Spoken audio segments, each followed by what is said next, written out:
మా నవిత 20 నిమిషాలలో 10 రొట్టెలు చేసింది.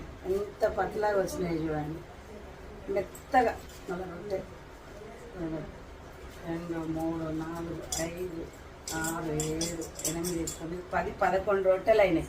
3 గ్లాసుల పిండికి 11 రొట్టెలు అయినాయి. 20 నిమిషాలలో చేసింది. ఇది పచ్చజొన్న రొట్టె. తెల్లజొన్న రొట్టె కూడా చేసి చూపిస్తారు. వాళ్ళ ఊర్లో ఫేమస్ అన్నట్టు. దేంతో తింటే బాగుంటుందంటే నాటుకోడి కూర అయినా, చికెన్ అయినా, ఎగ్ కర్రీ, పప్పు కర్రీ చాలా చాలా బాగుంటుందంట. మీరు కూడా చేసుకుని ఎలా వచ్చిందో కామెంట్ చేయండి. రేపు తెల్లజొన్న రొట్టె చేసి చూపిస్తుందంట. ఓకేనా? ప్లీజ్ లైక్ కామెంట్ చేయండి.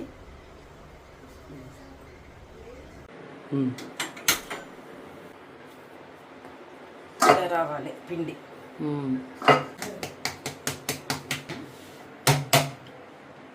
రెడీ.